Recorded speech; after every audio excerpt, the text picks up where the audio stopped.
আচ্ছা, তাহলে আগের দিন আমরা কতটা শিখেছিলাম বন্ধুরা? আগের দিন আমরা করেছিলাম পাস্ট পারফেক্ট কন্টিনিউয়াস, তাই তো? মানে আমাদের প্রেজেন্টের 4টে কমপ্লিট হয়ে গেছে, পাস্টের 4টে কমপ্লিট হয়ে গেছে, মোট আমাদের 8টা করা হয়ে গেছে। ঠিক আছে, আজকে আমরা কী করবো? আজকে আমরা শিখবো ফিউচার ইনডেফিনাইট। ঠিক আছে, আজকে আমরা করবো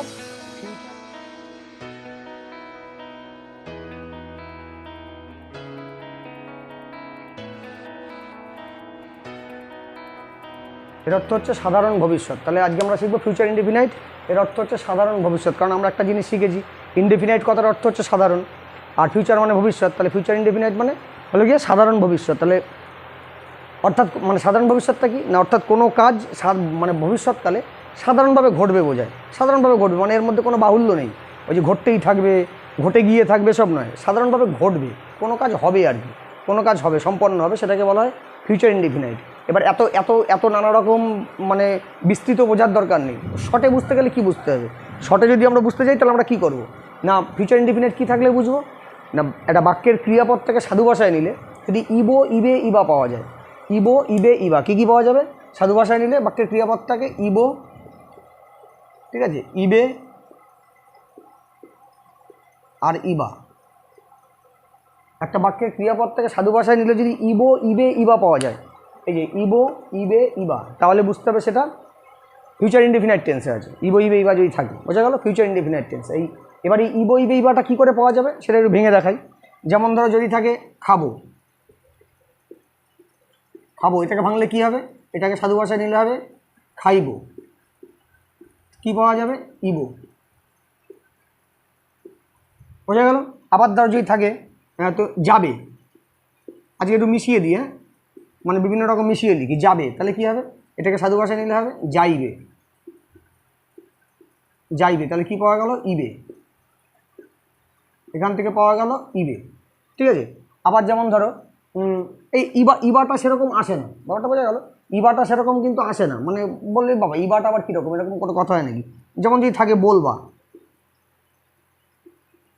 তুমি বলবা, ঠিক আছে, তুমি বলবা না, আমরা যারা বাঙাল বা বাঙাল ভাষার মধ্যে এই কথাটা আছে, ঠিক আছে, হ্যাঁ তুমি বলবা, তুমি বলবা যদি হয় এটাকে সাধু ভাষায় নিলে কী হবে? বলিবা, সাধু ভাষায় নিলে হবে বলিবা, কী পাওয়া গেল? ইবা,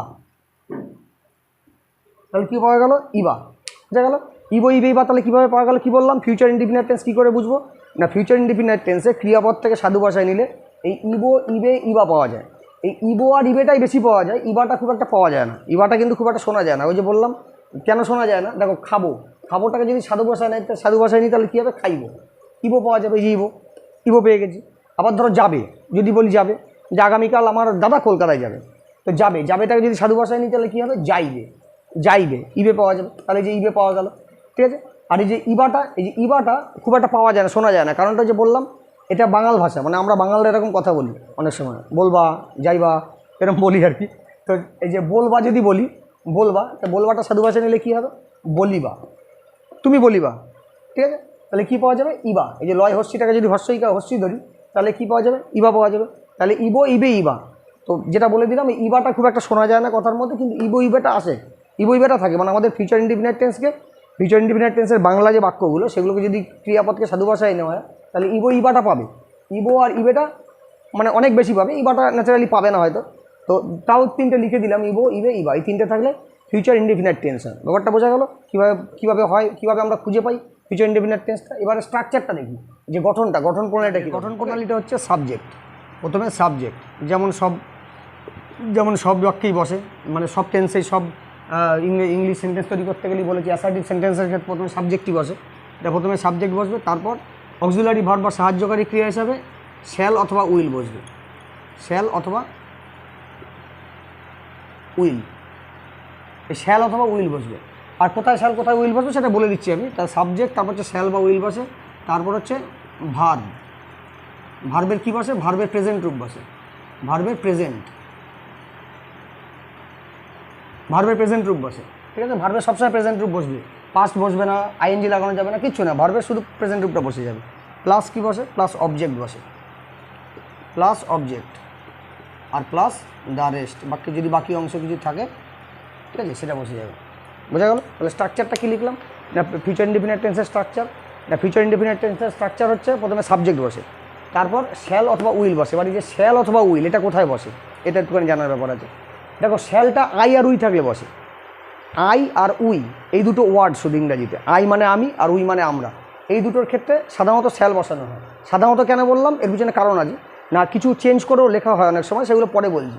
তো আই আর উই থাকলে শ্যাল বসে, ব্যাপারটা বোঝা গেল। আর বাকি সব জায়গাতে উইল বসে, বাকি সব জায়গাতে যা বসবে ইউ, তারপর যে কোনো ধরনের ধরো নাউন প্রোনাউন যাই থাকুক না কেন উইল বসবে, ব্যাপারটা বোঝা গেল। তো প্রথমে সাবজেক্ট, তারপর অক্সিলারি ভার্ব হিসেবে শ্যাল অথবা উইল। শ্যাল কোথায় বসবে, আই আর উই থাকলে শ্যাল বসে, বাকি সব জায়গাতে উইল বসে, ব্যাপারটা বোঝা গেল। এটা সাধারণ, এটা জেনে রাখো, এটা সাধারণ ব্যাপার। তারপর হচ্ছে প্লাস ভার্বের প্রেজেন্ট রূপ বসে। তারপর হচ্ছে ভার্বের প্রেজেন্ট রূপ, ভার্বের অন্য কোনো রূপ বসবে না। যদি কখনো ফিউচার ইনডিফিনিট টেন্সে দেখো যে ভার্বের অন্য কোনো রূপ আছে, জানবে সেটা ভুল আছে, সেটা হয় না কখনো। ফিউচার ইনডিফিনিট টেন্সে ভার্বের প্রেজেন্ট রূপ বসে সবসময়। তারপর কী বসে, তারপর অবজেক্ট, তারপর বসবে বাক্যের অবজেক্ট, তারপর হচ্ছে দ্য রেস্ট, মানে বাক্যের বাকি অংশ যদি কিছু থেকে থাকে সেটা বসবে, ব্যাপারটা বোঝা গেল। এই হচ্ছে স্ট্রাকচার। যদি কেউ লেখার থাকে লিখে নিতে পারো, নোট করে নিতে পারো। তো এরপরে দু একটা উদাহরণ দিই, তাহলে বুঝতে পারবে, ঠিক আছে। কী লিখলাম, এই উদাহরণটা লিখলাম, আগামীকাল আমি আমার বন্ধুদের সাথে কলকাতায় যাব, ঠিক আছে। আগামীকাল আমি আমার বন্ধুদের সাথে কলকাতায় যাব। ধরো এই একটা বাক্য দেওয়া আছে, এই একটা বাক্য আমাদেরকে দিয়েছে বাংলায়, ঠিক আছে। এটা আমি বুঝবো কী করে কোনটা, এটা কোন টেন্স, বুঝবোটা কী করে? না আমাদের বোঝার জন্য কী করতে হয়, সে প্রথম থেকেই টেন্সের প্রথম থেকেই একটা কথা বলে আসছি, সবসময় আমাদেরকে ক্রিয়াপদটাকে সাধু ভাষায় নিতে হয়, ক্রিয়াপদটাকে দেখতে হয়, ক্রিয়াপদটাকে সাধু ভাষায় নিতে হয়, কারণ ক্রিয়াপদ ছাড়া আর কিছু থেকে টেন্স বোঝার উপায় নেই। ওই ক্রিয়াপদটাকেই সাধু ভাষায় নিতে হবে টেন্স বুঝতে গেলে। তাহলে ক্রিয়াপদটা কোনটা, এই যে কলকাতায় যাবো আছে, ঠিক আছে। এই যাবোটা আছে, এই যাবোটাকে যদি সাধু ভাষায় নিই তাহলে কী হবে, যাবোটাকে সাধু ভাষায় নিলে হবে যাইবো, যাবোটাকে সাধু ভাষায় নিলে হবে যাইবো, তাই কী পাওয়া গেল, ইবো। তা কী পেলাম, ইবো। যাবোটাকে সাধু ভাষায় নিলে কী পাওয়া গেল, ইবো পাওয়া গেল। আর আমি একটু আগে কী শিখলাম আমরা, না বাংলা বাক্যের ক্রিয়াপদকে সাধু ভাষায় নিয়ে যদি ইবো ইবে ইবা পাওয়া যায়, বাংলা বাক্যের ক্রিয়াপদটাকে সাধু ভাষায় নিলে যদি ইবো ইবে ইবা পাওয়া যায়, তাহলে জানতে হবে সেটা ফিউচার ইনডিফিনিট টেন্সে আছে, ফিউচার ইনডিফিনিট টেন্স। তাহলে এই যে যাবোটাকে সাধু ভাষায় নিলে কী পেলাম, যাইবো পাওয়া গেল, যাইবো হলো, তাহলে ইবো পাওয়া গেল। ইবোটা যখনই পেয়ে গেলাম তখন আমি কী বুঝতে পারলাম আমরা, না এটা ফিউচার ইনডিফিনিট টেন্সে আছে। এবার ফিউচার ইনডিফিনিটের গঠন, যে গঠনটা সেই অনুযায়ী লিখবো। ফিউচার ইনডিফিনিটের গঠনটা কি, প্রথমে কী লিখলাম, না প্রথমে লিখলাম সাবজেক্ট, তাহলে কী হবে, আই। এখানে কে যাবে, আগামীকাল আমি আমার বন্ধুদের সাথে কলকাতায় যাবো, কে যাবে, কর্তাটা কি, কর্তাটা আমি, আমার বন্ধুরা তো অবলম্বন মাত্র, তাদের সঙ্গে যাবো, আমি তো তাদের সঙ্গে নাও যেতে পারতাম, একাও যেতে পারি। তো ব্যাপারটা হচ্ছে তাহলে আই বসে গেল। এবার আইয়ের সঙ্গে কী বসবে, সাহায্যকারী ক্রিয়া বা অক্সিলারি ভার্ব কী বললাম, শ্যাল অথবা উইল বসে। আর কি বলে দিলাম, শ্যাল কোথায় বসে, না শ্যাল আই আর উইয়ের সঙ্গে শ্যাল বসে। আর যে কোনো সেকেন্ড পার্সন বা থার্ড পার্সন, মানে বাকি সব যা আছে তাদের সঙ্গে উইল বসে। তাহলে আই এর সঙ্গে কী বসবে, আই শ্যাল হবে, আই শ্যাল, বোঝা গেল। এবার কি লিখবো, এবার কি নিয়ম ছিল, না প্রথমে সাবজেক্ট, তারপর শ্যাল বা উইল, তারপর ভার্বের প্রেজেন্ট রূপ। তার ভার্বের প্রেজেন্ট রূপ কি, এখানে যাওয়া ইংরেজি গো লিখে দিলাম, আই শ্যাল গো। এবার কোথায় যাব, না কলকাতা, টু কলকাতা হলো, টু কলকাতা। যে প্রিপোজিশন যখন করিয়েছিলাম বুঝিয়ে দিয়েছিলাম যে কোনো দিকে গেলে, কাউকে কিছু দিলে, কাউকে কিছু পাঠালে টু হয়। তাহলে টু কলকাতা, কলকাতায় যাব, তাহলে I shall go to Kolkata, ঠিক আছে। কবে যাব, আগামীকাল যাব, তাহলে কী হবে, I shall go to Kolkata tomorrow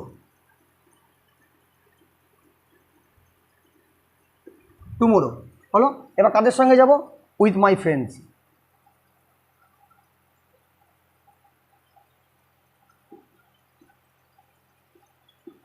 with my friends হলো। তো কী দাঁড়ালো ব্যাপারটা দেখো, আগামীকাল আমি আমার বন্ধুদের সাথে কলকাতায় যাব, কি করে এটা টেন্স বুঝতে হয় বলে দিলাম আগে, বারবার বলে ভিডিও লম্বা করে লাভ নেই। তো চিনতে পেরে গেছি, যাইবো, ওখান থেকে বুঝে গেছি ফিউচার ইনডিফিনিট টেন্স আছে। এবার তার যে স্ট্রাকচারটা আছে, তার যে গঠন প্রণালীটা আছে সেটা প্রয়োগ করবো। তো প্রয়োগ করলে কী হবে, প্রথমে সাবজেক্ট লিখেছি আই, এখানে আমি যাব আই, ঠিক আছে। আইয়ের সঙ্গে সাহায্যকারী ক্রিয়া অক্সিলারি ভার্ব কী বসবে বললাম, আই আর উইয়ের সঙ্গে শ্যাল বসে, বাকি যে কোনো জায়গাতে উইল বসে, তাহলে আইয়ের সঙ্গে শ্যাল লিখে দিয়েছি। তারপর কী ছিল, ভার্বের প্রেজেন্ট ফর্ম, তাহলে কি ভার্বের প্রেজেন্ট ফর্ম, যাওয়া ইংরেজি গো লিখে দিয়েছি, আই শ্যাল গো। কোথায় যাব, টু কলকাতা লিখে দিয়েছি, I shall go to Kolkata, ঠিক আছে। কবে যাব, টুমোরো, আগামীকাল হচ্ছে।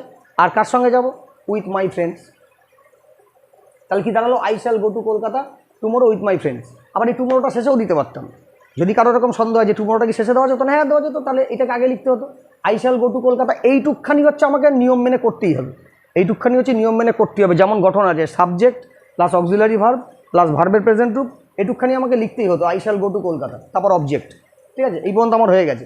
এবার আমাকে কী করতে হবে, এবার এটাও আমি আগে দিতে পারি, ওটাও, তাহলে এটা যদি আগে দিতাম কী হতো, I shall go to Kolkata with my friends tomorrow, ব্যাপারটা বোঝা গেল। আবার এই টুমোরোটাকেও আগে দিতে পারতাম, এই টুমোরোটাকে আগে দিতে পারতাম। সময় সবসময় আগেও লেখা যায়, পরেও লেখা যায় সময়, এই আজ কাল এখন তখন এগুলো আগেও লিখে দেওয়া যায়, তাতে কোনো অসুবিধা নেই। তাহলে কী হতো, তাহলে টুমোরোটা আগে চলে যেত, তাহলে হতো tomorrow I shall go to Kolkata with my friends. তাহলে বাক্যটা টুমোরোটা যদি আগে লিখতাম তাহলে তো tomorrow I shall go to Kolkata with my friends, এরকম উদাহরণটা হতো, এরকম বাক্যটা তৈরি হতো আর কি। ঠিক আছে, কেন লিখলাম না ওটা, না তোমাদের বোঝার সুবিধার্থে, যেহেতু আমরা গঠন প্রণালীটা ওইভাবে লিখি প্রথমে সাবজেক্ট দিয়ে, তাই সাবজেক্ট দিয়েই লিখলাম। ব্যাপারটা বোঝা গেল, আগেভাবেই শিখতে হবে, তারপর সে বাক্যকে একটু এদিক ওদিক করে লেখাই যায়, কোনো অসুবিধা নেই, নিয়ম মেনে।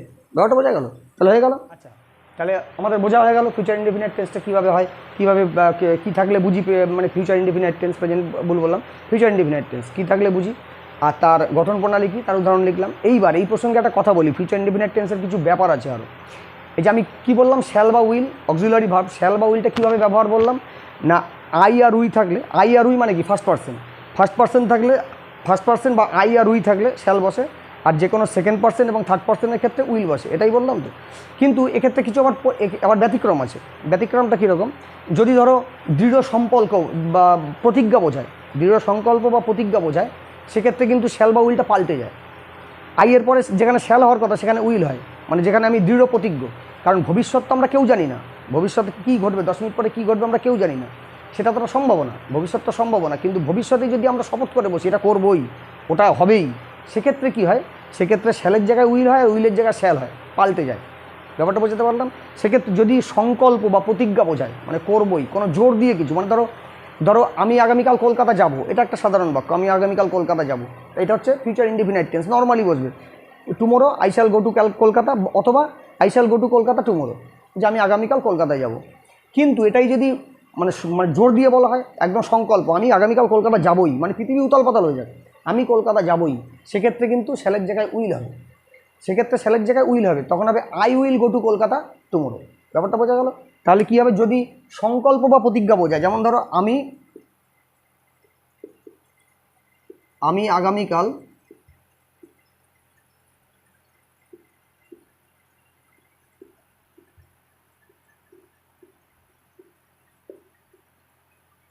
কলকাতায় যাবই, যদি এরকম থাকে, আমি আগামীকাল কলকাতায় যাবই, যদি এরকম সংকল্প বোঝায়, মানে একদম জোর দিয়ে যাবই, কেউ আমাকে আটকাতে পারবে না, সেই ক্ষেত্রে শ্যালের জায়গায় উইল হবে, তখন কী হবে, তখন হবে আই উইল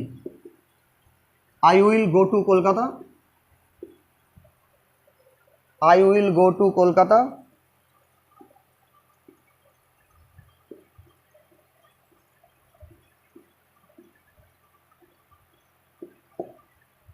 তখন হবে I will go to Kolkata tomorrow. ঠিক আছে, যদি এরকম প্রতিজ্ঞা বোঝায়, সংকল্প, দৃঢ় সংকল্প বা একদম যাবই প্রতিজ্ঞা বোঝায়, তখন চেঞ্জ হয়ে যায়, তখন আমি আগামীকাল কলকাতা যাবই, আইয়ের সঙ্গে তো শ্যাল হওয়ার কথা ছিল, কিন্তু এখানে আর শ্যাল হবে না, এখানে হবে উইল, কারণ এটা চেঞ্জ হয়ে গেছে, পাল্টে গেছে। ব্যাপারটা বোঝা গেল। আরও একটা উদাহরণ দিয়ে দেখো, উইলের জায়গায় কি, সে আজ ফিরবেই, ঠিক আছে, এটা থার্ড পার্সেন্ট আছে, একটা থার্ড পার্সেন্ট দিয়ে, প্রথমটা আমি উদাহরণটা কী লিখলাম, ব্যতিক্রান্ত যে উদাহরণটা লিখলাম আই দিয়ে লিখলাম, মানে কী লিখলাম, যে আমি আগামীকাল কলকাতা যাবই, আইয়ের জায়গায়, আইয়ের পর শ্যালের জায়গায় উইল লিখলাম, মানে ওটা সংকল্প বা প্রতিজ্ঞা বোঝালো। এটাও দেখো তাই, সে আজ ফিরবেই, মানে একদম, মানে এটা 100% নিশ্চিত, সে আজ ফিরবেই, পৃথিবী উতাল পাতাল হলেও সে ফিরবে। এরকম যখন হয়ে যায় তখন কি হয়, তখন এটা হবে, দেখো হিয়ের সঙ্গে ন্যাচারালি ফিউচার ইনডিফিনিট টেন্সে হিয়ের সাথে কী বসানোর কথা ছিল, আমাদের উইল লেখার কথা ছিল, কিন্তু এখানে উইল হবে না, এখানে হবে হি শ্যাল রিটার্ন টুডে।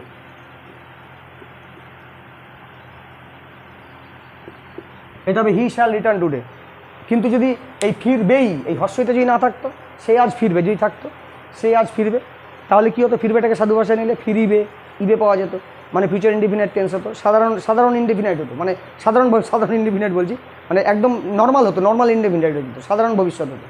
সেক্ষেত্রে কী হতো, সেক্ষেত্রে হতো হি উইল রিটার্ন টুডে, সে আজ ফিরবে।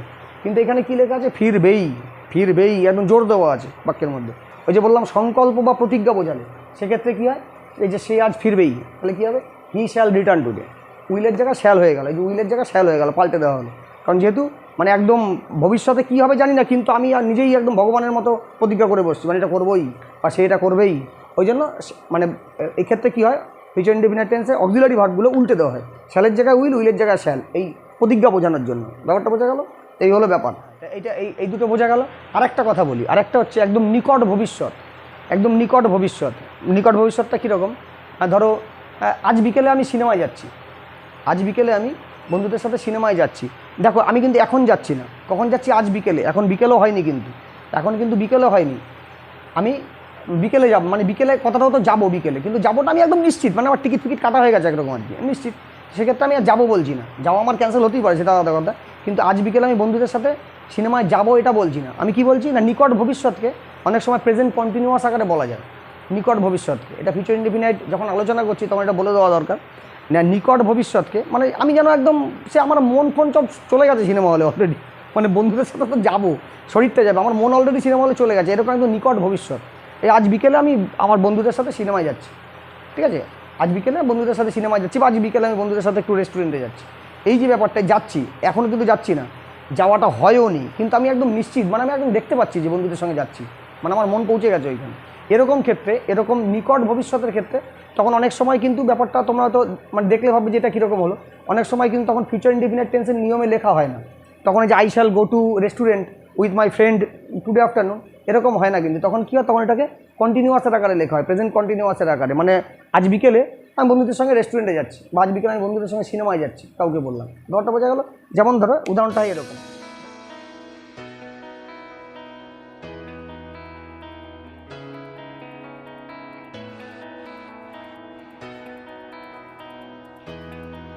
হ্যাঁ, কী লিখলাম, আজ বিকেলে আমি বন্ধুদের সাথে সিনেমায় যাচ্ছি, দেখো এখন যাচ্ছি না কিন্তু, মানে বিকেলে যাবো, এটা কিন্তু ফিউচার ইনডিফিনিট টেন্স হওয়ার কথা ছিল, যাবো থাকলে, কিন্তু একদম যেহেতু নিকট ভবিষ্যৎ, মানে আমি যাচ্ছি, আমি নিশ্চিত বন্ধুদের সঙ্গে যাচ্ছি, কথাবার্তা হয়ে গেছে, আমার মনও সিনেমা হলে চলে গেছে, চেয়ারে বসেও পড়েছে হয়তো গিয়ে, মানে এরকম একটা ভাব আর কি। তো সেই ক্ষেত্রে দাঁড়িয়ে এরকম নিকট ভবিষ্যৎকে প্রেজেন্ট কন্টিনিউয়াস আকারে লেখা হয়, ঠিক আছে, তাহলে এই ক্ষেত্রে কী হবে, প্রেজেন্ট কন্টিনিউয়াস আকারে, প্রেজেন্ট কন্টিনিউয়াসের নিয়ম কি, প্রথমে সাবজেক্ট, তাহলে সাবজেক্ট লিখলাম, তাহলে এবার কী হবে, প্রেজেন্ট কন্টিনিউয়াস টেন্সের সাবজেক্টের পর অক্সিলারি ভার্ব হিসেবে অ্যামিজার লাগে, তাহলে আই এর সঙ্গে অ্যাম শিখিয়ে দিয়েছিলাম, আই অ্যাম, ঠিক আছে। এবার কী হবে, ভার্বের সাথে আইএনজি, তাহলে কী হবে, আই অ্যাম গোয়িং, ঠিক আছে, আই অ্যাম গোয়িং টু, এবার কোথায় যাব, টু সিনেমা, ঠিক আছে, টু সিনেমা, কাদের সঙ্গে যাব, উইথ উইথ ফ্রেন্ডস,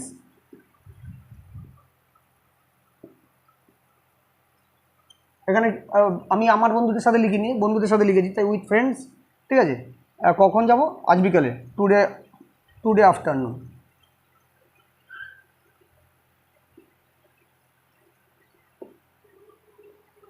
হলো। কী লিখলাম, এই যে আজ বিকেলে আমি বন্ধুদের সাথে সিনেমায় যাচ্ছি, এটা কি বললাম, আরেকবার বলে দিই কথাটা, না নিকট ভবিষ্যৎ যদি হয়, একদম নিকট ভবিষ্যৎ, মানে একদম কাছে, ওই আজ বিকেলেই তো যাচ্ছি, মানে এখনও যাওয়া হয়নি, আমি এখনও যাচ্ছি না, কিন্তু একদম শিওর হয়ে গেছি আমি যাব, আমি যাচ্ছি বন্ধুদের সঙ্গে।